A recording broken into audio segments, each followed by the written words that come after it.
प्रगतिशील साहित्य का उदय और हिंदी में प्रगतिशील काव्य की परंपरा, इन दोनों विषयों पर चर्चा इस वीडियो में हम करने जा रहे हैं। चलिए बढ़ते हैं और जानते हैं। यह topic MHD 6 IGNOU MHD 6 exam के लिए महत्वपूर्ण है। चलिए बढ़ते हैं। तो सबसे पहले बात करते हैं प्रगतिशील साहित्य का उदय किन परिस्थितियों में हुआ, कैसे हुआ। तो हिंदी में प्रगतिशील साहित्य का उदय प्रगतिशील लेखक संघ की स्थापना के साथ शुरू हुआ, ऐसा मानना सही नहीं, क्योंकि प्रगतिशील साहित्य की रचना उससे पहले ही होनी शुरू हो गई थी। यानी कि जो प्रगतिशील साहित्य की मूल प्रवृत्तियां थी, ऑफिशियली अगर कहें तो प्रगतिशील लेखक संघ की स्थापना के साथ इसका जो है प्रारंभ होता है, लेकिन ये पीछे से ही चलता हुआ ऐसा साहित्य चला आ रहा था। जैसा कि हम आगे बात करते हैं कि यह देखें तो इसकी परंपरा भारतेंदु युग से दिखाई देती है, जब उस दौर के लेखकों ने भक्ति और श्रृंगारिक साहित्य रचने के साथ साथ अपने समय और समाज के ज्यादा बृहत्तर सवालों पर साहित्य लिखना आरंभ किया। कविता में तो इस नए रुझान की अभिव्यक्ति धीरे धीरे हुई और अंततः आकर प्रगतिशील युग में हुई, लेकिन गद्य की विधाओं में ये नए सवाल प्रमुखता से उभर कर सामने आने लगे। यानी कि गद्य लेखन में सारे प्रश्न पहले ही किए जाने लगे थे, जो प्रगतिशील साहित्य में आकर हम लोग देखते हैं। यह प्रवृत्ति लगातार सुदृढ़ होती गई। प्रेमचंद, प्रसाद, विशंभरनाथ आदि लेखकों की कहानियां, उपन्यासों और नाटकों में राष्ट्रीय मुक्ति और जागरण की भावना से ओतप्रोत साहित्य रचा जाने लगा था। यह प्रगतिशील साहित्य ही था। यदि यह साहित्य नहीं रचा जाता तो हिंदी में प्रगतिशील साहित्य की बुनियाद खड़ी नहीं होती। यानी कि उसकी नींव कहाँ बन रही है? भारतेंदु युग में बन रही प्रगतिशील साहित्य की। प्रगतिशील साहित्य को विदेशी प्रभाव बताने वाले लेखकों को जो लेखक इसको बताते हैं कि यह विदेशी प्रभाव है को जवाब देने के लिए जो ये जनोन्मुख परंपरा है यह काफी है। कि यानी कि ये विदेशी प्रभाव नहीं है, ये पीछे से ही चली आती हुई परंपरा है, जो बाद में आकर गद्य और काव्य दोनों रूपों में उत्कृष्ट रूप यानी कि ऊंचाइयों को प्राप्त करती है। इसी ने प्रगतिशील लेखन के लिए अनुकूल माहौल भी बनाया, जो ये परंपरा पीछे से चलती हुई चली आ रही थी। कविता से इतर विधाओं में प्रगतिवाद का उदय कोई नई बात इसलिए नहीं थी कि प्रगतिवाद जिसका मुख्य बल यथार्थवाद पर था। यानी कि प्रगतिवाद मतलब यथार्थवाद, यहाँ पे यथार्थ की चर्चा अधिक होगी। वह कथा साहित्य में पहले ही स्वीकृत हो चुका था। यानी कि जो यथार्थवाद यहाँ काव्य में आकर हम देखते हैं, कथा साहित्य में पहले ही स्वीकृत था। इस संदर्भ में नामवर सिंह का कथन विशेष रूप से विचारणीय है। उसे देखें क्या कहते हुए, तो उन्होंने लिखा है कि प्रगतिवाद के सामाजिक यथार्थवादी दृष्टिकोण के कारण कविता में जितना परिवर्तन हुआ उतना कहानी उपन्यास के क्षेत्र में नहीं हुआ। इसका कारण यह था कि प्रेमचंद्र के युग से ही उपन्यास में यथार्थवादी प्रवृत्ति का उदय हो चुका था। अपनी कहानियों और उपन्यासों में प्रेमचंद्र ने शुरू से ही किसानों और मध्यवर्गीय भद्र पुरुषों के यथार्थ जीवन का चित्रण करना प्रारंभ कर दिया था। प्रेमचंद्र के ही समय किस तरह परिस्थितिवश किसान मजदूर बनने को विवश हो जाता, इसे हमने गोदान उपन्यास में भी देखा था। इसलिए प्रगतिवाद के उदय से अधिक यही उम्मीद थी कि प्रेमचंद की परंपरा को अच्छी तरह से आगे बढ़ाया जाए, उसे आगे बढ़ाने में योगदान दिया जाए। प्रेमचंद्र ने आरंभिक युग के सुधारवादी और आदर्शवादी विचारों से किस तरह क्रमशः छुटकारा पाया। यानी कि प्रेमचंद्र जैसे कि वो पहले सुधारवादी थे, फिर आदर्शवादी थे और बाद में फिर वो यथार्थवादी हो गए। वे अपने कथा साहित्य को आदर्शोन्मुख कहते हैं। यानी कि उसमें यथार्थ पहले यथार्थ दिखाते हैं, फिर उसका आदर्शवादी अंत कर देते हैं। इस प्रकार के का कथन प्रेमचंद ने स्वयं कहा है कि इसमें यथार्थ और आदर्श का मिश्रण है। और अंत तक आते आते उनका दृष्टिकोण कितना स्पष्ट हो गया था, इसे हम प्रेम आश्रम और गोदान की तुलना में अच्छी तरह समझ सकते हैं कि प्रेम आश्रम किस प्रकार आकर यथार्थवादी हो जाते हैं। गोदान में भी यथार्थवाद दिखाई देता है। और आगे बढ़ते हैं तो प्रेमचंद की इस परंपरा को बाद में नागार्जुन, भैरव प्रसाद, फणीश्वरनाथ रेणु आदि लेखकों ने कहानियों और उपन्यासों के माध्यम से आगे बढ़ाया। मजदूरों के जीवन पर उस तरह नहीं लिखा जा सका, क्योंकि जैसा कि नामवर सिंह का मानना था कि अब भी भारत कृषि प्रधान देश है। प्रगतिवाद के दौर में लेखकों ने कथा साहित्य में मध्य वर्ग के जीवन को ही ज्यादा अभिव्यक्त की। अधिकांश प्रगतिशील लेखक इस वर्ग से आए। यशपाल, उपेंद्रनाथ अश्क, अमृतलाल नागर, विष्णु प्रभाकर, अमृत राय, रांगे राघव, ये सभी मध्य वर्ग से संबंधित थे और इन्होंने अपनी कथा का आधार भी मध्य वर्ग को ही बनाया। और 1935 के बाद मध्य वर्ग के जीवन में काफी परिवर्तन हुआ और इन लेखकों ने इसका यथार्थ चित्रण करने का प्रयत्न किया। सब समय इन्हें सफलता मिली हो यह कहना कठिन है, यानी कि जैसा इन्होंने यथार्थवादी चित्रण किया, यहाँ जरूरी नहीं कि वह हर जगह सफल ही हुई। कुछ लेखक थे जो नितांत ओछे ढंग से रोमांस में डूब गए। कभी कभी नायक को वस्तु स्थिति से अधिक आगे और विद्रोही दिखाने की चेष्टा की गई। इन सब के बावजूद यह कहा जा सकता है कुछ व्यक्तिवादी और सेक्सवादी लेखकों को छोड़कर इस युग के अधिकांश उपन्यासकारों और कहानीकारों ने भरसक मध्य वर्ग की यथार्थ कमजोरियों को चित्रित करने की कोशिश की। यानी कि कुछ लेखकों को छोड़ दें तो बाकी लेखक यथार्थवादी ही थे। और प्रगतिवाद के दौर में जिस एक और रुझान की तरह नामवर सिंह ने ध्यान खींचा है वह है ऐतिहासिक कथानक। उन्हीं के शब्दों में अतीत की विकासोन्मुखी शक्तियों को पहचान कर उन्हें उपन्यास के सजीव पात्रों के रूप में मूर्तिमान करके इन ऐतिहासिक उपन्यासकारों ने वर्तमान युग के मुक्तिकामी जन समुदाय को शक्ति और स्फूर्ति प्रदान की। ऐतिहासिक उपन्यासों और कहानियों की रचना के क्षेत्र में वृंदावन लाल वर्मा, यशपाल, हजारी प्रसाद द्विवेदी, राहुल सांस्कृत्यायन आदि का नाम उल्लेखनीय है। उनका नाम इस क्षेत्र में गरिमा के साथ लिया जा सकता है।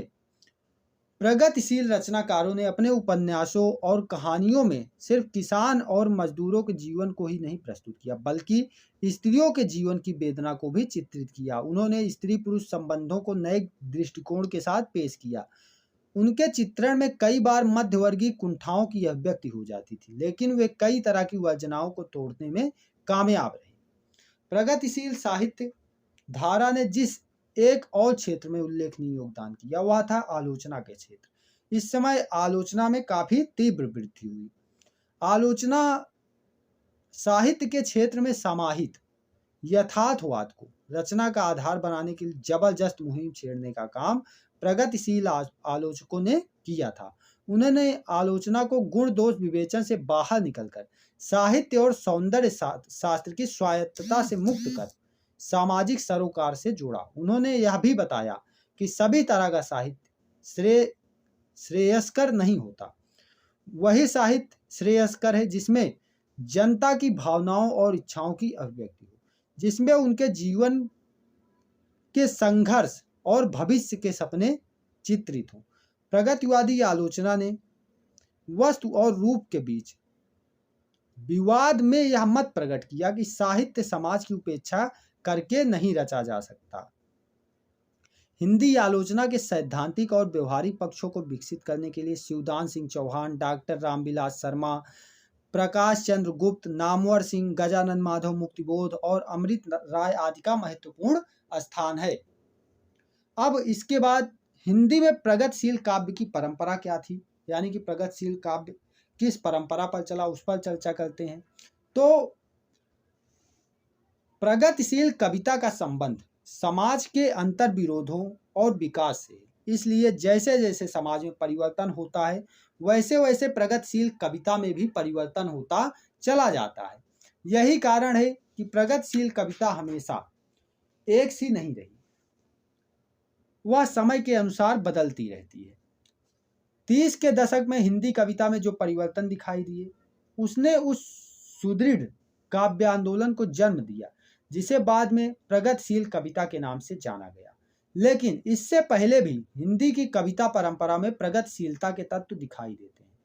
यदि हम आधुनिक युग के संदर्भ में विचार करें तो प्रगतिशील काव्य धारा की कई विशेषताओं के मूल हमें भारतेंदु 1930 के दशक तक आते आते, जब स्वाधीनता आंदोलन में किसान मजदूर जनता की भागीदारी बढ़ने लगी, तब छायावाद की प्रासंगिकता भी समाप्त होने लगी थी।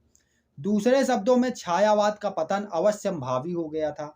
छायावाद के पतन की ऐतिहासिक पृष्ठभूमि का हवाला देते हुए रामविलास शर्मा ने लिखा था कि सन 1934 के आंदोलन की विफलता ने पूंजीवादी नेताशाही की तरफ से जनता के भ्रमों को काफी दूर किया।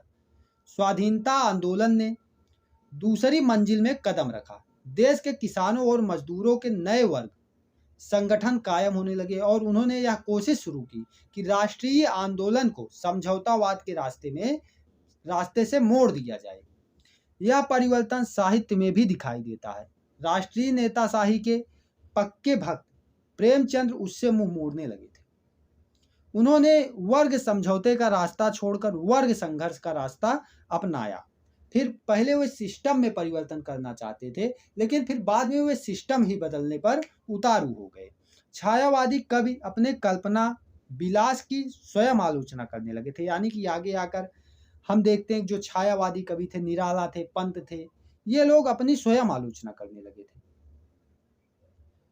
छायावाद के उत्तर काल में राष्ट्रीय भावनाओं से ओतप्रोत कविताएं लिखने की प्रेरणा लेकर जो कवि सामने आए, उनमें माखनलाल चतुर्वेदी, बालकृष्ण शर्मा नवीन, रामधारी सिंह दिनकर, सुभद्रा कुमारी चौहान आदि कवियों के नाम प्रमुख हैं। उन्होंने ऐसी कविताएं लिखी जिनमें क्रांतिकारी भावनाओं का प्रभाव था और जो समाजवादी विचारों के प्रभाव से भी ओतप्रोत था। पंत और निराला की कविताओं में भी हमें परिवर्तन के संकेत मिलने लगते। पंत का युगांत, युगवाणी और ग्राम्य के माध्यम से साम्यवादी प्रभाव में एक नए तरह का समाज बनाने का स्वप्न व्यक्त करने लगे थे कवि। और हालांकि उनकी कविताओं में सामान्य जन के प्रति सहानुभूति बौद्धिक ही अधिक थी, लेकिन उस समय इसका भी महत्व था। निराला जी किस प्रकार की रचनाएं भी धरा के करने लगे थे, जैसे वह तोड़ती पत्थर कविता को ले सकते हैं कि वह तोड़ती पत्थर इलाहाबाद के पथ पर ना, तो इस तरीके की कविताएं ले सकते हैं। और आगे बच्चन, भगवती शरण वर्मा, दिनकर आदि की कविताओं में छायावाद की आध्यात्मिकता और रहस्यात्मकता की बजाय लौकिक जीवन के प्रति गहरा लगाव व्यक्त होता है। जैसे इस पार प्रिय मधुए तुम हो, उस पार न जाने क्या होगा, इस तरीके की पंक्तियां अपने को मिलती हैं।